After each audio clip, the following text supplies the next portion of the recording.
My name is Irene Willette, and I'm 32 years old.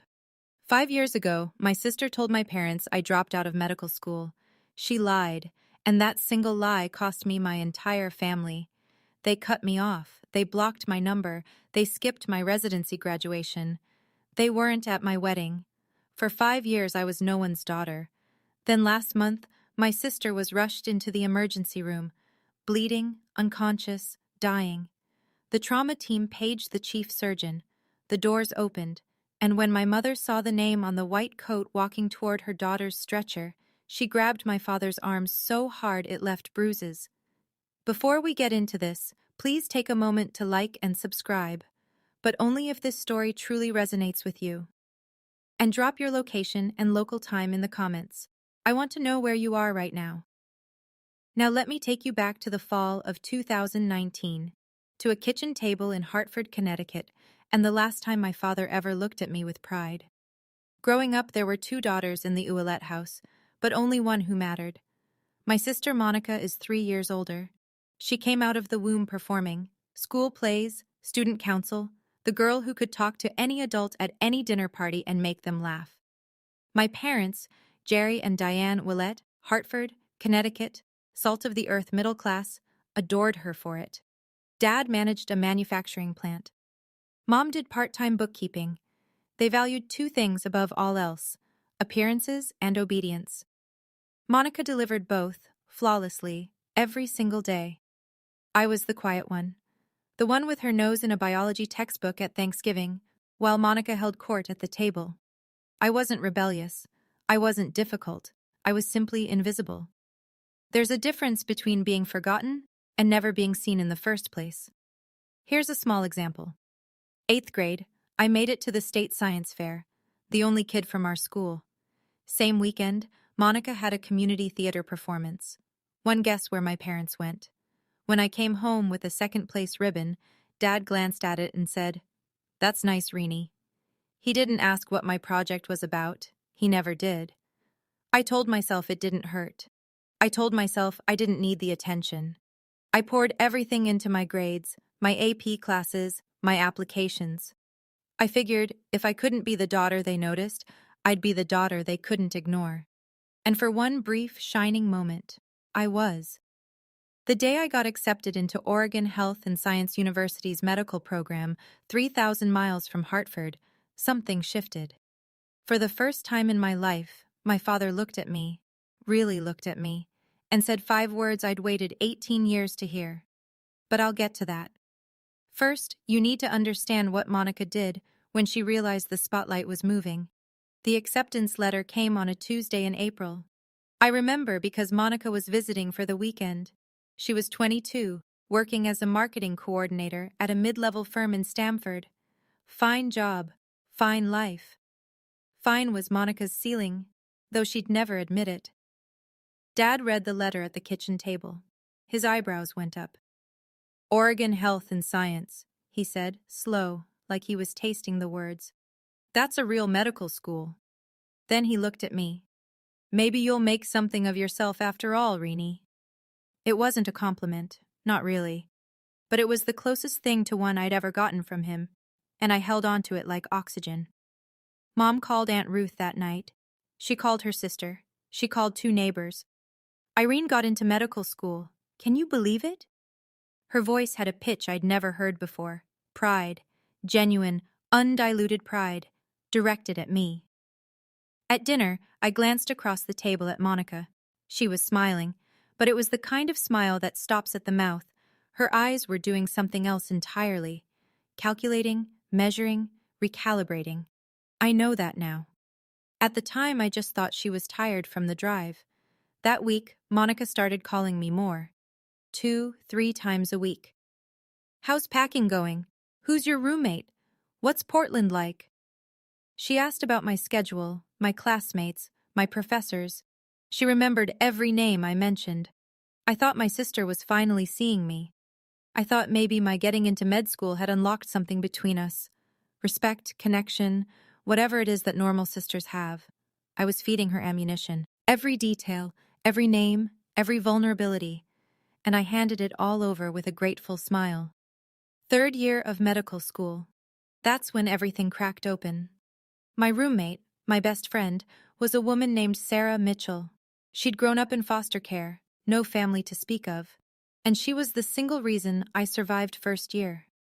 When I called home once during a brutal anatomy exam week and Mom said, "Can't talk, Reenie, Monica's having a rough day at work," it was Sarah who sat on our apartment floor with me and said, "Their loss. Now get up. We have cadavers to memorize." Sarah was diagnosed with stage 4 pancreatic cancer in August of my third year. No family, no support system, just me. I went to the dean's office the next morning, explained the situation. He approved a formal leave of absence, 1 semester, caregiver status, paperwork filed, spot held. I would come back in January. It was all documented, all legitimate. I moved into the spare bedroom at Sarah's apartment, drove her to chemo, held her hand in the oncology ward at 3 in the morning when the pain got so bad she couldn't breathe. I called Monica to tell her. I don't know why. Maybe I still believed she was the sister she'd been pretending to be. I told her about Sarah, about the leave, about the plan to return in the spring. Monica's voice was syrup. "Oh my God, Reenie, I'm so sorry. Take all the time you need. I won't say a word to Mom and Dad. I know they'd just worry." 3 days later, she called our parents. I don't know the exact words she used that night. I wouldn't learn the full scope of her lie until 5 years later, when it unraveled in the one place none of us expected. But the damage was instant. The call came at 11 at night. I was sitting in a plastic chair next to Sarah's hospital bed. She'd had a bad reaction to the latest round of chemo, and they'd admitted her overnight. My phone lit up. "Dad, your sister told us everything." His voice was flat, arctic. The dropping out, the boyfriend, all of it. "Dad, that's not—" "Don't. Monica showed us the messages. She showed us proof." I pressed my hand against the wall to steady myself. "What messages? What proof?" "Dad, I'm sitting in a hospital right now. I'm taking care of my friend. Monica said you'd say exactly that." A pause. "She said you'd have a story ready." My mother got on the line. Her voice was shaking. "How could you lie to us for a whole year, Irene?" "Mom, please, listen to me. I filed a leave of absence. I can show you the paperwork. I can give you the dean's number." "Enough," Dad again. "Don't call this house until you're ready to tell the truth. You've embarrassed this family enough." The line went dead. I sat on that hospital floor for 20 minutes.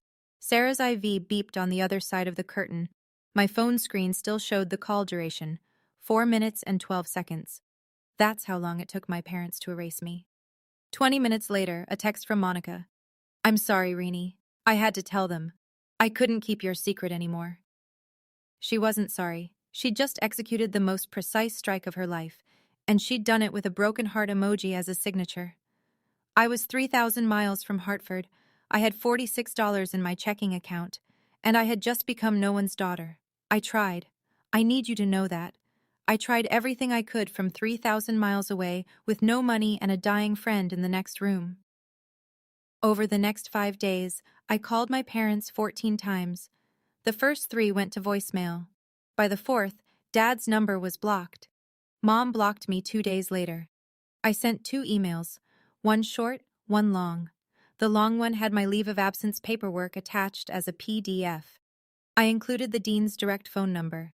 I included Sarah's oncologist's name. I gave them every piece of evidence a reasonable person would need. Neither email got a response. I wrote a handwritten letter, mailed it priority from Portland. 5 days later, it came back. Returned to sender, unopened. I recognized my mother's handwriting on the envelope. I called Aunt Ruth, Dad's younger sister, the only person in our family who'd ever treated me like I mattered equally. Ruth called Dad that same evening. I know because she called me back 40 minutes later, voice heavy. "He told me to stay out of it, sweetheart. He said you've made your bed." Ruth tried to tell him about the leave of absence. Dad hung up on her. 5 days, 14 calls, 2 emails, 1 letter, 1 intermediary. All of it, every single attempt, rejected, blocked, or returned. And here's what sealed it. This wasn't new. This was the pattern of my entire life, compressed into its most brutal form.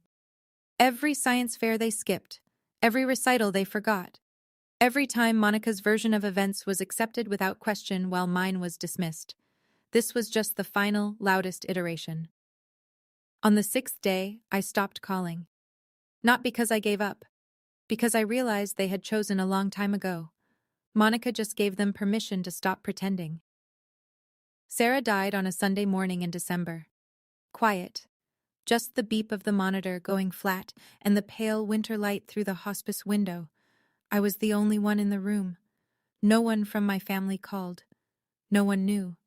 The one person I'd told, Monica, was too busy tending to the lie she'd planted to care that the reason for my leave of absence had just stopped breathing.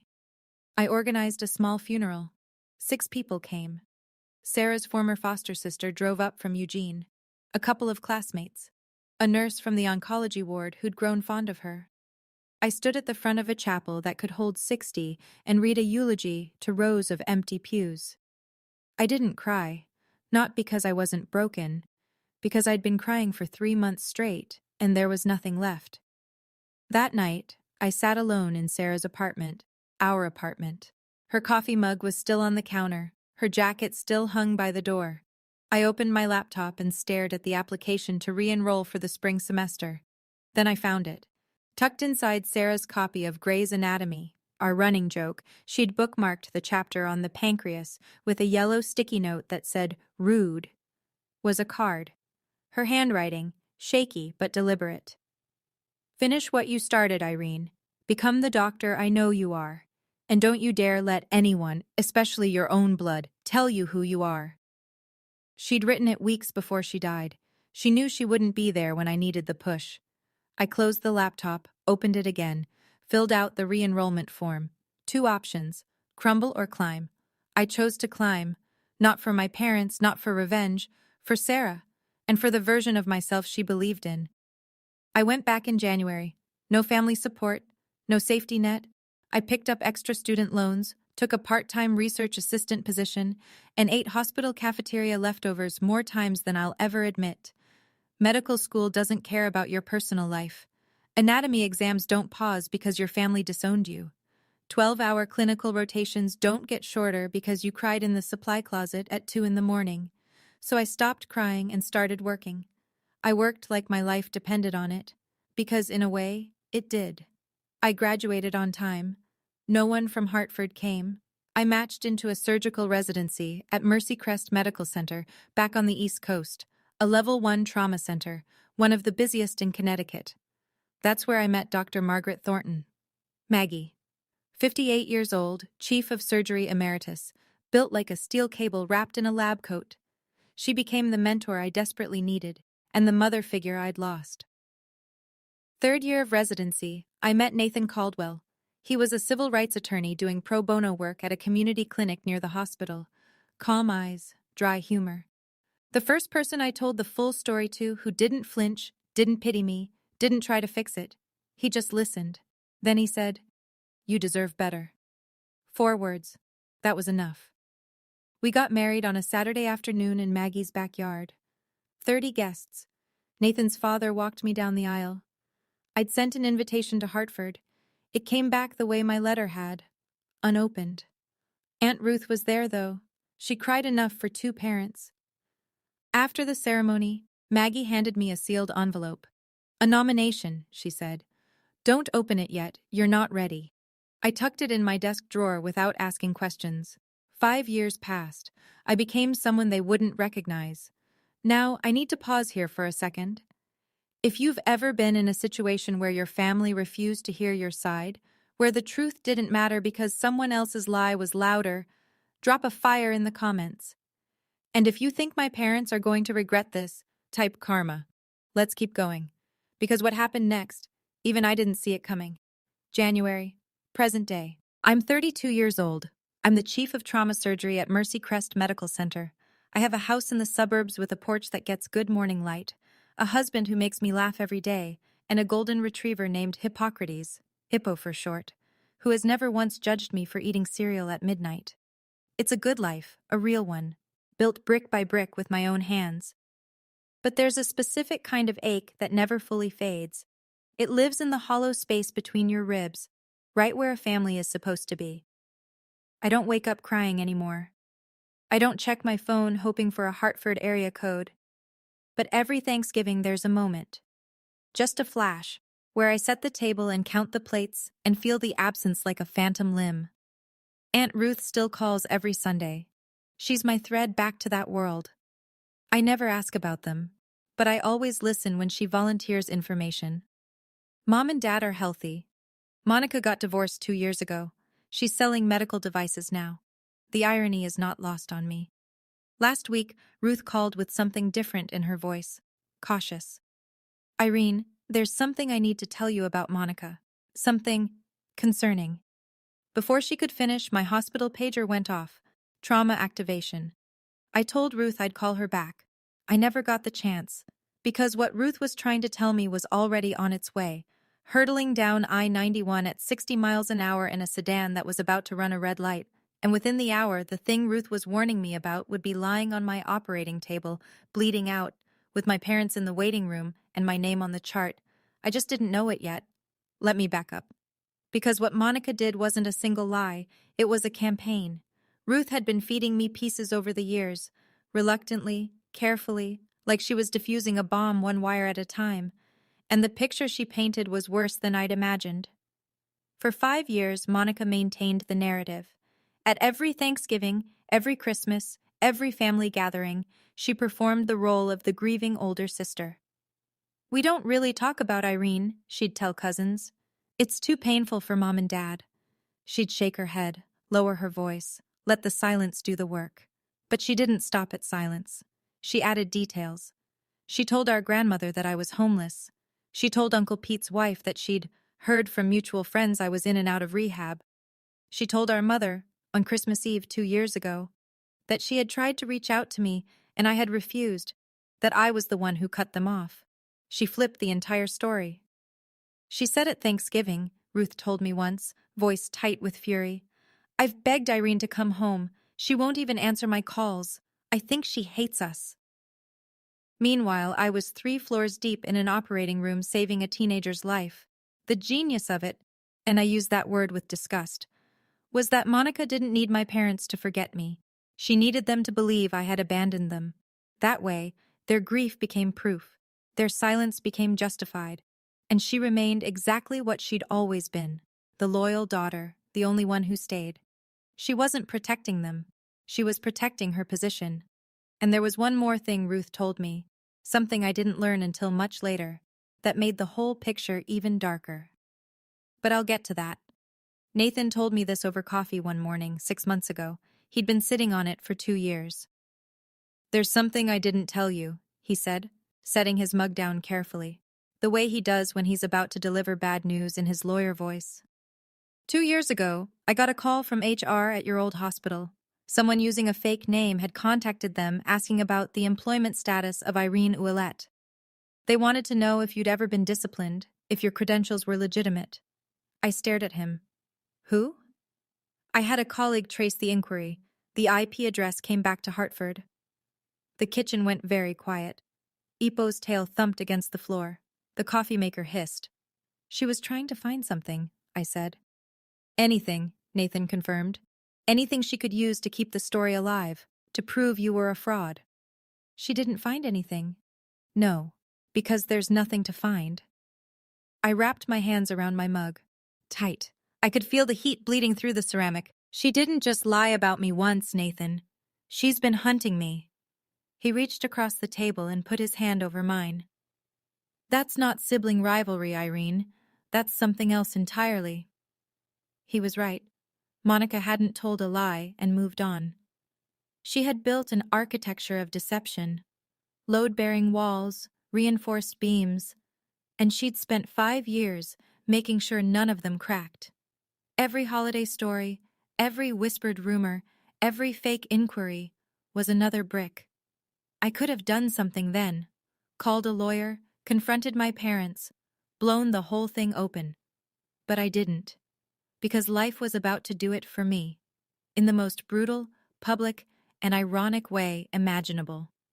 And it started with a pager at 3 in the morning. Thursday night, January, 3:07 a.m. The pager dragged me out of a dead sleep. Nathan shifted beside me, murmured something. Ipo lifted his head from the foot of the bed. The screen glowed in the dark. Level 1 trauma. MVC, single female, 35, blunt abdominal trauma, hemodynamically unstable. ETA 8 minutes. I was dressed in 4 minutes. Driving in 6. The roads were empty and wet, that particular shade of black that January gives you in Connecticut. I ran through the case in my head the way I always do. Mechanism of injury, probable organ involvement, surgical options, motor vehicle collision, blunt abdominal trauma, unstable vitals, likely splenic rupture, possible liver laceration. I'd done this surgery 100 times. I badged in through the ambulance bay entrance and walked straight to the trauma bay. My team was already assembling. 2 residents, a trauma nurse, anesthesia on standby. I picked up the intake iPad from the charge nurse's station and swiped to the incoming patient chart. Patient, Monica D. Ouellette, DOB, March 14, 1990. Emergency contact, Gerald Ouellette, father. I stopped walking. The hallway noise, the beeping, the intercom, the squeak of shoes on linoleum, it all pulled back like a tide. For 2 seconds, maybe 3, I wasn't a surgeon. I was a 26-year-old sitting on a hospital floor in Portland, phone still warm in my hand, listening to a dial tone. Dr. Ouellette? My charge nurse, Linda, appeared at my shoulder. You okay? I looked up, blinked, set the iPad down. I'm fine. Prep Bay 2, and page Dr. Patel. I want him on standby.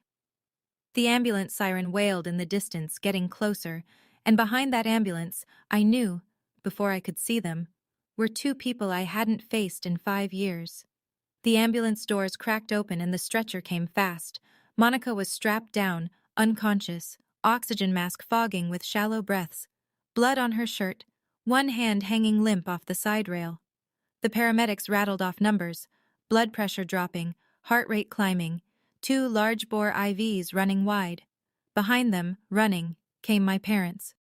My mother looked like she'd aged a decade, hair thinner, face drawn. She was in a bathrobe, slippers on the wrong feet. My father was in a flannel and jeans, thrown on in a panic. His face was the color of old paper. "That's my daughter," he shouted past the triage nurse. "Where are they taking her? I need to talk to the doctor in charge." The nurse, a woman named Carla I'd worked with for 3 years, put both hands up.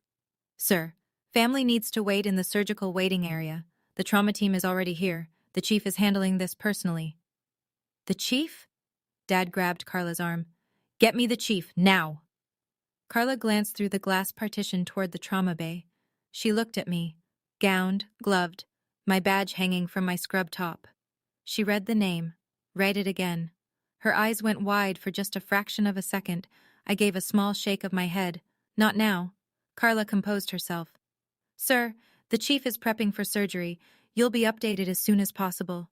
Please, the waiting room is this way." My parents were led down the hall. Mom was whispering prayers, hands clasped so tightly her knuckles were white. Dad kept turning back, looking through every window he passed. "She's all we have," he said to no one in particular. "Please, she's all we have." I heard it through the partition glass. Every word. She's all we have. As if I had never existed. I stepped into the scrub room alone. 30 seconds. That's all I allowed myself. I turned on the faucet, let the water run hot over my hands, looked at myself in the stainless steel mirror above the sink. Distorted, warped. The way everything felt right now, scrub cap on, badge visible. The face of a woman who had been surgically removed from her own family tree, now being asked to surgically save the woman who held the saw. Part of me wanted to walk out, call Patel, let someone else carry this. Let my parents owe their daughter's life to a stranger, not to me. That would be cleaner, simpler. But there was a woman on that table with a ruptured spleen and what looked like a grade 3 liver laceration. She was losing blood faster than we could replace it. She was going to die in the next 30 to 40 minutes if the best surgeon in this building didn't operate, and the best surgeon in this building was me. I paged Patel directly. "I have a conflict of interest. The patient is a family member. I'm disclosing it now and documenting in the chart. If at any point my judgment is compromised, you take the lead, no questions asked. Patel's voice was steady. Understood, Chief. I told Linda to note the disclosure in the nursing record. Everything by the book, everything on paper. Then I pulled on fresh gloves, pushed through the OR doors, and looked down at the table. My sister's face. Still. Bruised. The oxygen mask fogging and clearing. She looked smaller than I remembered. Thinner. There were worry lines around her eyes that hadn't been there 5 years ago. For 3 seconds, she wasn't the woman who destroyed my life. She was a body on my table, and that was exactly how I needed her to be. Let's go, scalpel. 3 hours and 40 minutes. That's how long it took to rebuild what the steering column and the red light had torn apart. Ruptured spleen. We took it out. Grade 3 liver laceration. We repaired it with precision sutures, layer by painstaking layer. Internal bleeding from 2 separate mesenteric vessels. Clamped, cauterized, controlled. I didn't speak unless I needed to. Suction, clamp, lap pad, retract. My hands moved the way they've been trained to move. Steady, deliberate, fast when speed mattered and slow when precision mattered more. The residents watched. They always watched during my cases, and I could feel their attention sharpen when the liver repair got tricky. I didn't falter. I couldn't afford to. At 6:48 a.m., I placed the final closing stitch. Monica's vitals were stable. BP normalized. Output clear. She was alive. Dr. Patel, who'd been standing silently in the corner the entire time, pulled his mask down. Irene, he said quietly. That was flawless. You want me to talk to the family? I peeled off my gloves, dropped them in the bin, washed my hands. Automatic, methodical, the same way I'd done it 10,000 times before. No, I said. This one's mine. I caught my reflection again in the scrub room mirror. Same face, same badge. But something had shifted. For 5 years, I'd been the daughter who disappeared. Now I was the surgeon who'd just pulled her sister back from the edge of death. Those two facts were about to collide in a waiting room 40 feet away, in front of my entire night shift team. I straightened my scrub top, checked my badge, took one breath. Then I walked toward the waiting room. The hallway had never felt so long. The waiting room had that fluorescent hush that hospitals get at 7 in the morning. 2 other families were scattered in the far corners. A television murmured weather reports to no one. And in the center row, sitting rigid, sleepless, terrified, were my parents. I pushed through the double doors, still in my surgical scrubs, mask pulled down around my neck. Scrub cap off now, hair pulled back. My badge hung at chest level, printed in clean block letters anyone could read from 6 feet away. Dr. Irene Ouellette, MD, FACS, Chief of Trauma Surgery. Dad stood first. He always stood first. It was a reflex, the need to be in charge. Doctor, how is she? Is Monica? He stopped. His eyes had dropped to my badge, then rose to my face, then dropped to the badge again. I watched the recognition move through him like something physical, a tremor that started in his hands and climbed to his jaw. Mom looked up a half-second later. Her lips parted. No sound came out. Her right hand shot to Dad's forearm and clamped down, fingers digging into the flannel of his sleeve with a force that I would later learn left 4 bruises shaped like fingertips. 5 seconds of silence. 5 seconds that held 5 years. I spoke first. Calm, clinical. The same voice I used to address every family in this room. Mr. and Mrs. Ouellette. I'm Dr. Ouellette, Chief of Trauma Surgery. Your daughter Monica sustained a ruptured spleen and a grade 3 liver laceration in the accident. Surgery was successful. She's stable and currently in the ICU. You'll be able to see her in approximately 1 hour. Mr. and Mrs. Not Mom and Dad. I watched that land. I watched it cut. Behind me, through the glass partition, Linda and 2 nurses were watching. They knew. By the look on their faces, they'd already put it together. My mother moved first. She took a step toward me, arms lifting, a sob already breaking through her chest. Irene? Oh my God. Oh my God. Irene. I stepped back. Half a step. Polite. Unmistakable. She froze. Her hands hung in the air between us. Then slowly, painfully, dropped to her sides. Dad's voice came out like gravel dragged over concrete. You're a doctor. I am. You're the chief. I am. But Monica said what exactly? He closed his mouth, opened it, closed it again. I could see the machinery of his mind trying to reassemble 5 years of certainty that was crumbling in real time. Mom was crying now. Not quietly. "We thought you dropped out. She told us she told you I dropped out. That I had a boyfriend with a drug problem. That I was homeless. That I refused to contact you." I kept my voice level. No shaking. No tears. I had rehearsed this moment 1,000 times in the shower, in the car, in the dark before sleep. I never thought it would happen in surgical scrubs under fluorescent lights. None of it was true. Not a single word. Through the glass behind me, I could see Carla press a hand to her mouth. A resident, Dr. Kimura, second year, looked away, jaw tight. Linda set down her clipboard and stared. Dad tried to redirect. Old instinct. "This isn't the time or place, Irene. Your sister is in the ICU." "I know. I just spent 3 hours and 40 minutes making sure she survives. So yes, Dad, I'm aware of where she is." He had nothing.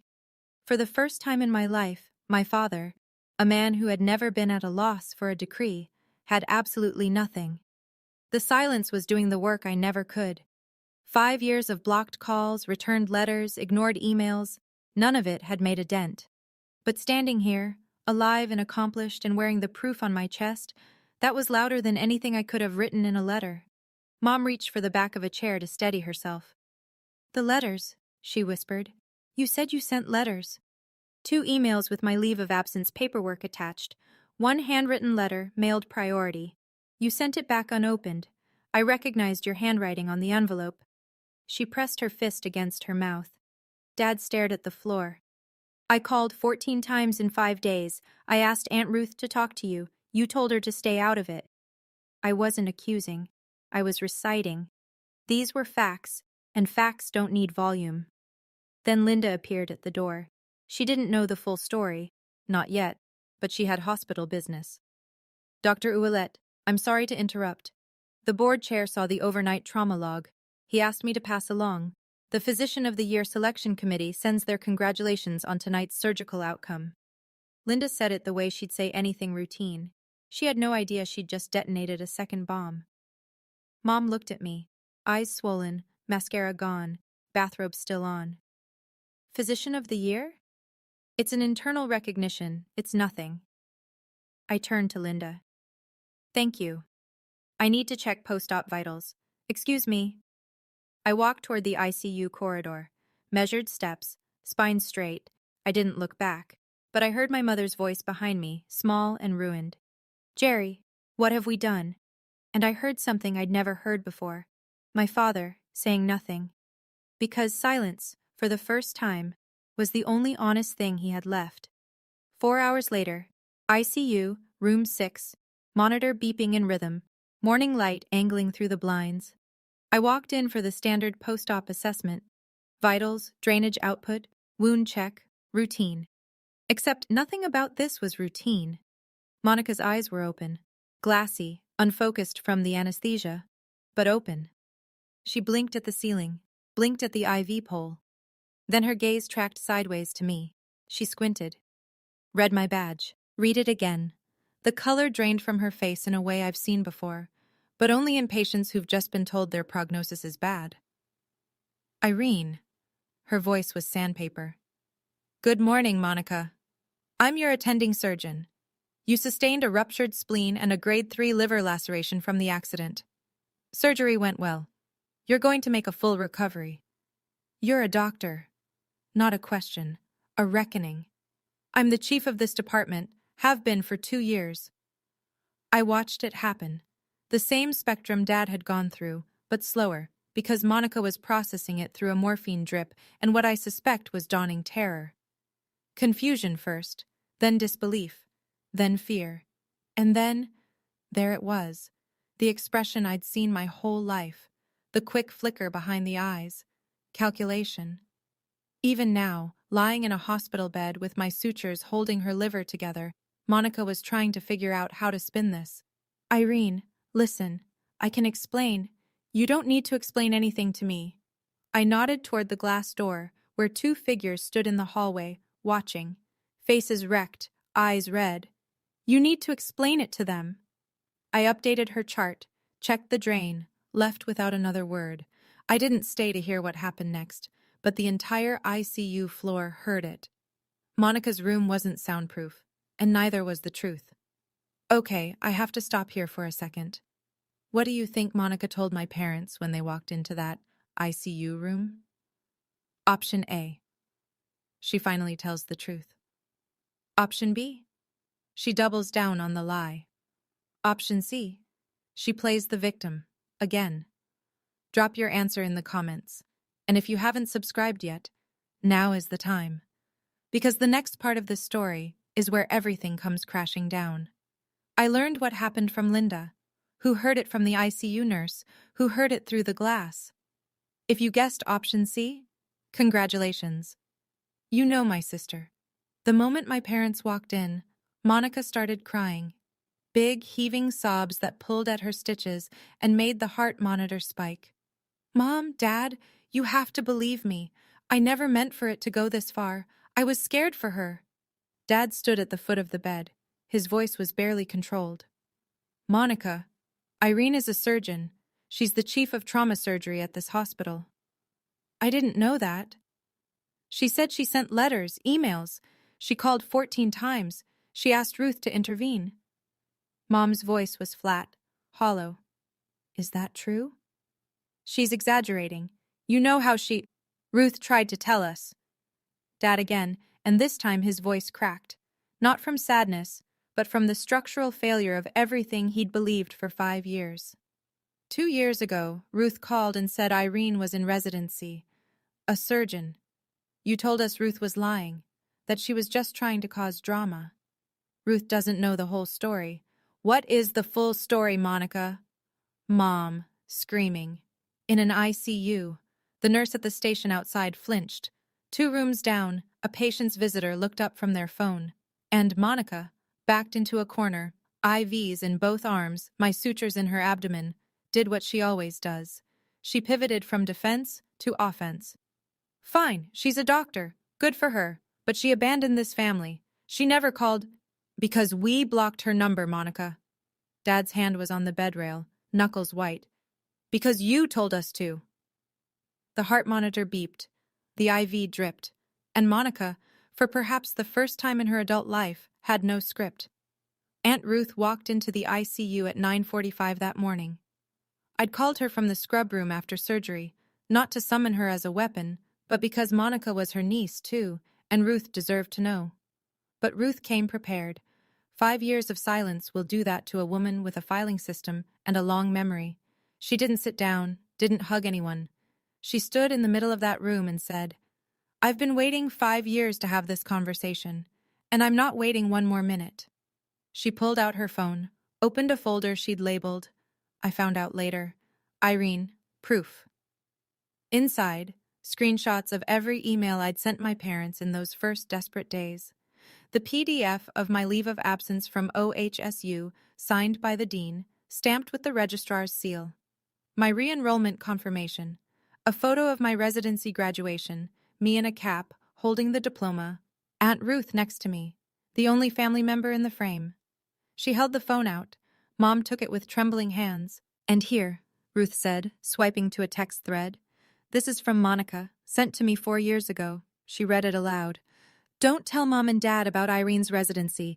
It'll just confuse them. They're finally at peace. The room went still. Monica stared at the ceiling. Her jaw was set, but the calculation was gone from her eyes. What replaced it was something I'd never seen there before, the look of someone who's run out of rooms to hide in.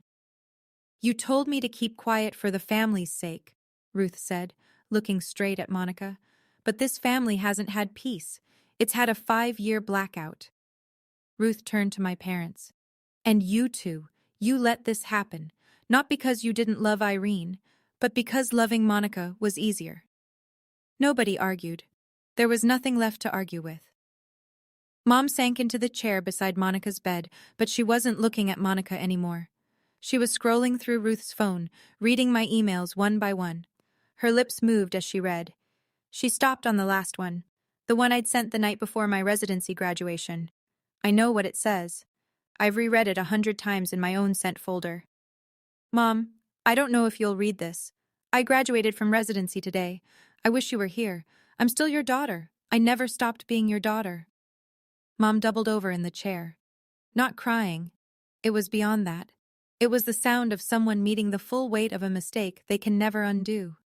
Dad stood at the window, his back to the room, his shoulders shaking. Aunt Ruth told me later it was the first time she had ever seen her older brother cry. In 62 years, not once. Not at their mother's funeral. Not when his business nearly went under. Not ever. He cried now. Silently, facing the parking lot, while the monitor beeped behind him. Monica lay in the bed. She'd stopped talking. The IV dripped. Her eyes were fixed on a point on the ceiling. There was nothing left to perform, no audience that would believe her. The persona she'd worn for 35 years was lying in pieces on the linoleum, and no amount of charm or tears or clever reframing was going to put it back together. You missed her wedding, Jerry. Ruth's voice was quiet now, spent. Nathan's father walked her down the aisle. Do you understand what that means? Dad didn't turn from the window, but he spoke. 4 words, low, cracked down the center. What have we done? Not a question. He wasn't asking. He was convicting. And knowing the truth and knowing what to do with it, those are 2 very different things. I came back that afternoon. End of my shift. 22 hours since the pager woke me. But who's counting? My parents were still there. Of course they were. Where else would they go? Back to the house where they'd spent 5 years pretending they only had one daughter? Mom stood up the second I walked in. Her face was swollen, eyes nearly shut from crying. Irene, baby, I'm so sorry. I held up my hand, gently, but firm. I hear you, and I believe you're sorry, but sorry is a word. It's a starting place, not a finish line. What I need is time. Dad turned from the window. He looked like he'd aged 5 years since this morning. We want to make this right. Then you need to understand something. I kept my voice even. This wasn't anger. This was clarity. The kind that only comes after you've burned through every other emotion, and what's left is the truth. Clean and simple. I'm not the girl you sent away. I'm not the girl who begged you to listen for 5 days from 3,000 miles away. I'm someone who built a life, a whole life, without you. And if you want to be part of it now, it will be on my terms, not Monica's, not yours, mine. Dad opened his mouth. Old reflex. Then he closed it. And nodded. A small, devastated nod. I looked at Monica on the bed. Her eyes were open, watching me. When you're recovered, I said, you and I are going to have a conversation, a real one, but not today. Today, you're my patient. I don't mix the two. I left. Spine straight, steps measured. I didn't turn around. I'm not closing the door, but I'm the one who decides when it opens, how wide, and who walks through. 2 weeks later. Monica was discharged. Her incision was healing, the rest of her, not so much. I chose the location, a coffee shop in Middletown, halfway between her apartment and my house. Neutral ground. Nathan came but sat at a separate table near the window, pretending to read briefs. He wasn't pretending. Monica walked in looking like someone who'd been hollowed out. She'd lost weight. Surgery plus not eating will do that. And the confidence she usually wore like cologne was gone. For the first time in my memory, my older sister looked exactly her age. She sat down, wrapped her hands around a cup she didn't drink from, stared at the table. I didn't do preamble. I'm not going to yell at you. I'm not going to list every lie. You know what you did. What I want to know is why. Silence. Long enough that the barista called someone's name and it echoed off the walls. Then quiet. Because you were going to be everything I wasn't. And I couldn't handle it. I let that sit. That's honest. First honest thing you've said to me in 10 years. I'm sorry, Irene. I know you are. But sorry doesn't give me back the years. Sorry doesn't put Dad at my wedding. Sorry doesn't unsend that box Mom shipped back to me. My high school graduation things. Returned like I was dead to her. She looked away. Her eyes were wet. Real tears. I know the difference now. Then she said something I wasn't expecting. I also called your medical school. Twice. I tried to get them to revoke your leave of absence. I told them you'd fabricated the caregiver documents. The coffee shop hummed around us. I stared at her. Your dean wouldn't listen to me. He protected you. He didn't protect me, Monica. He believed the truth. That's not the same thing. I leaned back in my chair, took a breath. This was the part I'd mapped out the night before, sitting on the kitchen floor with Hippo's head in my lap while Nathan reviewed it with me like a closing argument. I'm not cutting you out of my life, I said, but I'm setting conditions. Monica nodded, small, defeated. You will tell the truth, the full truth, to every family member you lied to. Every aunt, every uncle, every cousin who spent 5 years thinking I was in rehab or living on the street. You will correct every single story. I will. And you'll do it in writing. An email to the family group, all 47 people. Ruth will confirm everyone receives it. Another nod. I met with my parents separately the following week. Nathan drove me. We sat at their kitchen table, the same table where Dad had read my acceptance letter all those years ago. The same table where Monica had smiled with just her mouth. I'm open to rebuilding, I said. But I need you to go to family counseling, both of you. Not for me, for yourselves. You need to understand why you believed a lie about your own daughter and never once picked up the phone to check. Dad's jaw tightened. We don't do that in this family. That's exactly why we're here, Dad. Mom put her hand on his arm, gently. Jerry, please. He looked at her. Looked at me. Something behind his eyes cracked. Not open, not yet, but cracked. Fine. I stood to leave, then turned back. One more thing. Nathan's father walked me down the aisle. That happened. We can't undo it. But if you want to know your future grandchildren, you start now. Not with grand gestures, with consistency. Apologies expire, boundaries don't. That's the difference between sentiment and structure. 1 month later, the Physician of the Year Gala, 200 people in the ballroom of the Hartford Marquis Hotel, surgeons, department heads, hospital administrators, donors, board members, crystal glasses clinking, name tags on lanyards, a string quartet playing something classical that nobody was listening to. I wore a simple black dress. Nathan was at a front table, looking like he'd been born in a suit. Maggie Thornton sat beside him, arms crossed, the faintest smile on her face, the one she reserves for moments she's been engineering for years. The MC stepped to the podium. This year's Physician of the Year, a surgeon whose clinical excellence, composure under pressure, and commitment to her patients have set a new standard for this institution. Dr. Irene Ouellette, Chief of Trauma Surgery. Applause, standing ovation from the surgical staff who'd seen me work. I walked to the stage, spotlight warm, podium solid under my hands. I kept it short. 5 years ago, I almost quit. Not because I couldn't do the work, but because I lost the people I thought I needed to keep going. What I learned is that the people you need aren't always the ones you're born to. Sometimes they're the ones who choose you. I looked at Maggie, at Nathan, at my team in the 3rd row. Then I looked at the back of the ballroom, last row. 2 seats Ruth had quietly arranged.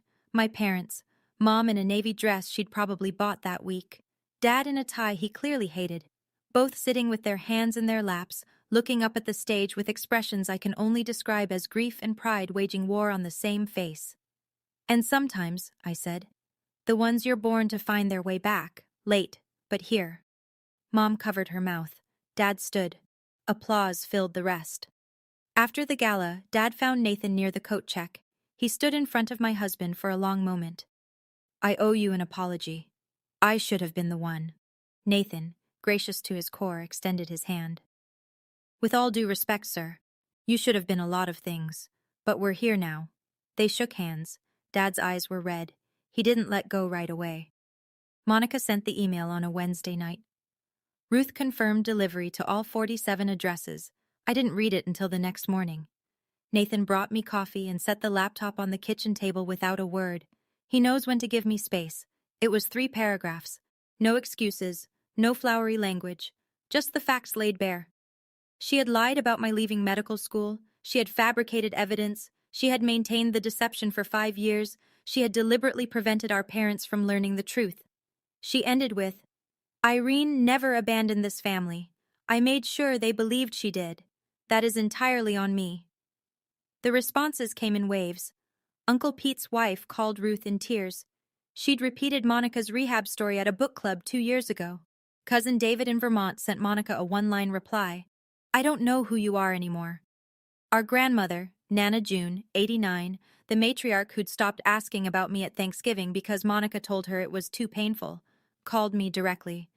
"I'm 89 years old," she said, her voice paper-thin but furious. "And I have never been lied to so thoroughly by my own blood. Irene, forgive an old woman for not seeing it." "There's nothing to forgive, Nana. You were lied to. We all were." Nobody organized a boycott of Monica. Nobody sent group texts declaring her dead to them, but the trust she'd stockpiled, the currency she'd been spending for 35 years, was gone. You could feel it in the silence after her email, in the replies that didn't come, in the invitations that quietly stopped arriving. No one punished Monica. They just stopped believing her. And for someone who'd built her entire identity on being believed, that was punishment enough. My parents started counseling in February. A therapist in West Hartford named Dr. Renna, calm, direct, the kind of woman who doesn't let you dodge a question. Mom took to it immediately. She'd been carrying the weight of her passivity like a stone in her coat pocket, and the first time Dr. Renna named it, enabling through silence, Mom broke down in the office and didn't stop crying for 40 minutes. That's what Ruth told me. I wasn't there. It wasn't my session to witness. Dad struggled. He went. He sat in the chair. He answered questions in as few words as possible. Dr. Renna told him, Ruth relayed, that his need to be right, his refusal to revisit a decision once it was made, had been the load-bearing wall of this entire disaster. Monica provided the lie, but Dad's pride cemented it into place. He didn't argue with her. That might have been the first sign of change. 3 weeks into counseling, Mom mailed me a letter, handwritten. The irony wasn't lost on either of us. "I failed you," she wrote. "Not just when I believed Monica, but every time I chose peace over fairness. Every time I let your father's temper decide what was true. Every time I saw you standing in the doorway, quiet and waiting, and told myself you were fine, because it was easier than admitting I wasn't brave enough to fight for you." I read it at the kitchen table. Ipo was asleep on my feet. Nathan was in the next room, pretending not to listen. I didn't cry, but I held that letter for a long time. Then I opened the drawer where I keep things that matter. Sarah's card, my returned letters, the wedding invitation that came back unopened, and I placed it inside. Same drawer, different side. Progress isn't always dramatic. Sometimes it's just rearranging what you carry. Monica started therapy too, her own, separate from the family sessions. I know this because Ruth told me, and because Monica mentioned it, briefly, awkwardly, the second time we met for coffee. We've had 3 of these meetings now. Each one short, each one stiff, each one slightly more honest than the last. The first time, she stared at her hands and said nothing useful. The second time, she told me about the therapy. The third time, she said something that actually landed. "I don't expect you to forgive me. I don't even know if I deserve it. But I want you to know, I'm trying not to be that person anymore." I took a sip of my coffee, set it down.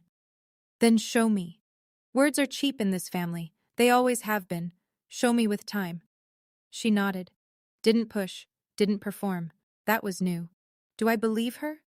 Honestly, I don't know. I've spent a lifetime reading Monica's performances, and I'm still not sure where her acting ends and her actual self begins. Maybe she's not sure either. Maybe that's what the therapy is for. But I believe in the possibility of change. That's all I can offer right now. She carries my surgical scar on her body. 7 inches.